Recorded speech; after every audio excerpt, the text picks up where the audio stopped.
Another vlog na buntis. Magandang araw mga kamami. Ngayong araw nga pala ay Sabado. At dahil Sabado nga pala ay may pasok pa rin ang aking asawa.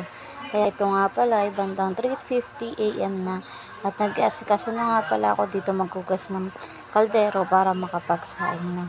Kumuha nga pala muna ako ng bigas mga kamami sa sako para ilagay dito sa kaldero. Ayan, tagal ko bago na ilagay yung bigas kasi nga po binuksan ka pa syempre. Hindi ba basta-basta kukuha ka na lang ng bigas? Ay, grabe yun. Nagasa ko na nga pa rin na mabilis mga kamami dahil nga pala 4:20 ay kikising na asawa. At ito nga pala ang time na to ay nahilab pa ang tiyan ko at may hikab pa ang buntis na yan dahil antok na antok pa talaga. Dahil nainom nga pala ako ng padagdag ng dugo. Kaya ayan, for the antok pa ang buntis na yan. Kahit gustuhin ko magmok sa higaan na hindi maaari, lalo na't may trabaho ang aking asawa. 7 to 4 lang naman siya, kaya mamayang hapon ay nandyan na rin siya. Nagasa ko na nga pala mga kamami itong takip ng kaldero at isinigang ko na rin. At sinunod ko na nga rin pala mga kamami gayatin itong okra. Hindi siya okra mga kamami, talong. Lalaga ko nga pala yung mga kamami para mga pala maitorta. Kung sa iba nga pala iniihaw pa yan or nilalaga na po, sa akin po hindi, hinihiwa ko po talaga yan at para madali-daling luto. Laga ko lang pala yan mga kamami.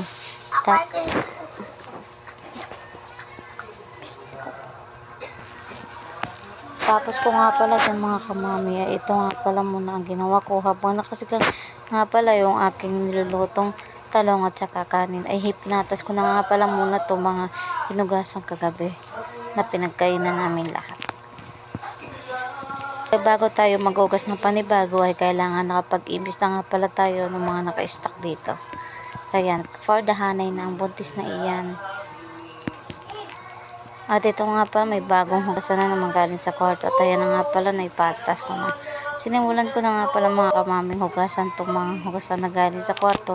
Yan nga pala mga tumbler at mga baso din dito na nakita ko. Tapos ko nga pala dyan ay minadali ko na nga pala yan dahil nga pala maya nga pala magsisimula na ako magluto ng tortang. Kailangan ba ako ng aking asawa dahil hindi naman tayo mapera para bumili ng ibabaon. Tipid-tipid lang. Yan nga pala 20 pesos lang daw nabili ng asawa. Yung talong na yun 4 na peraso. Kaya ayan, noong isang araw nga pala niluto ko na yung dalawa at yung dalawa ay ngayon.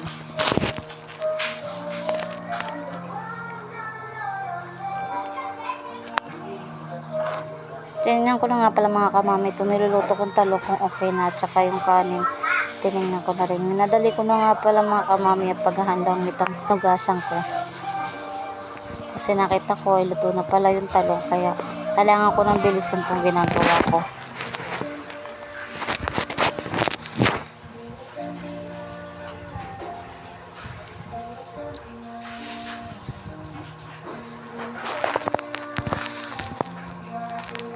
Hanlawan ko na nga pala itong kaserola dito na pinaglutuan ng isda.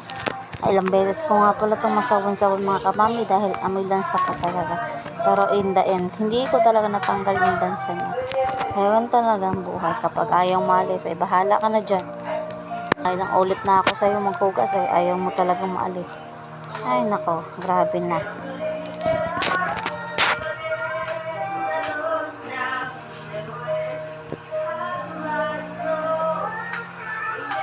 Tinawag ko na nga pala yan dyan mga kamami.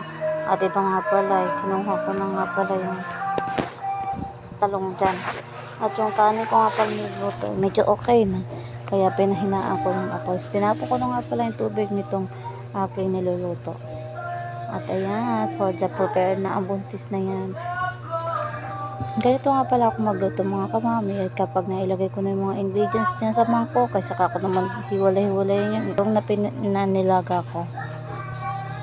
Sabi nga sa inyo, madali ang trabaho lang to. At ayaw ko talaga ng makalat mga kamami, kaya kada kilos ko, tapon agad sa basurahan. Ilagyan ko lang nga pala yan ng itlog, paminta, magic sarap at saka asin. At yun nga pala, sinigang ko na nga pala dyan yung kawali paglulutuan ko. At binuhay ko na rin yung apoy.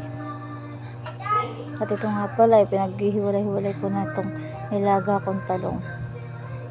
Ay, makikita nyo, until the end, ay talaga namang, ay tinamad na ang buntis na maghiwalay-hiwalay. Kundi dinurog-durog ko na lang talaga para mas mabilis pa mga kamami.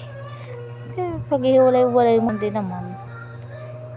Kaya pandilagdagan ko na yung langis para makapag-start na nga pala ako magluto. Dahil ngayong araw nga pala ay last day ng trabaho niya, ay pupunta nga pala ako ng school para sa card giving at orientation na din. Pero ewan ko lang din kung magigising ng maaga yung mga anak ko.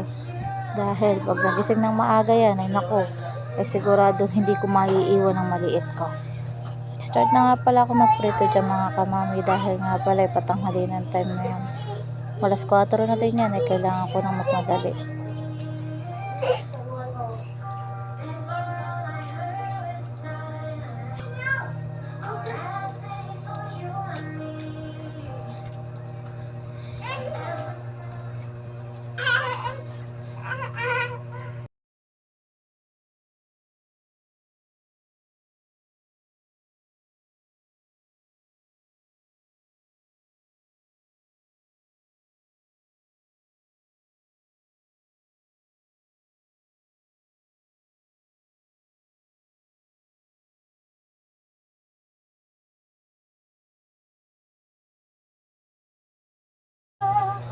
Habang time natin makikita nyo ay luto na nga pala itong aking piniprito.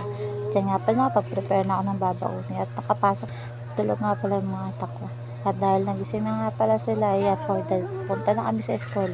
Imbis na iwan silang tatlo, ayan, kasama ko na dahil wala namang mag-aasikaso sa tatlong iyan. Sobrang lilikot at kukulit.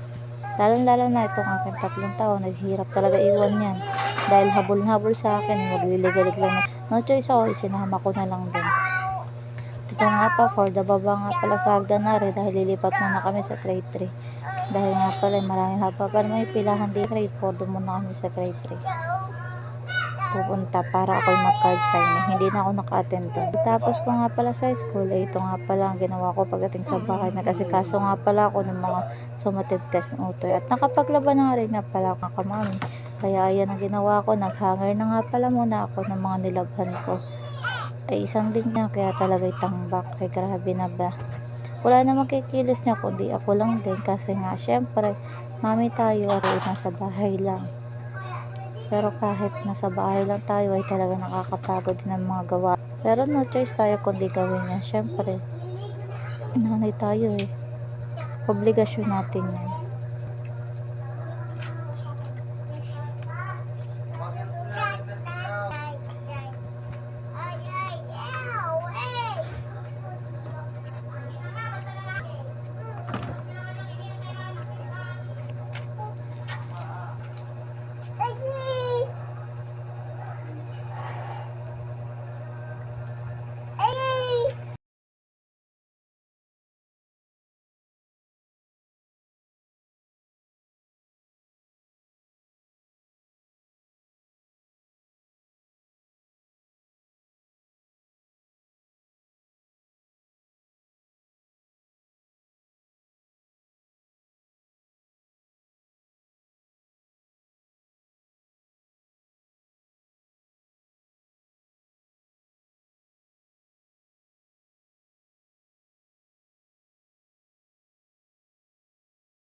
Ganito karami nga pala ang nilaban ko mga kamami. At talagang yan.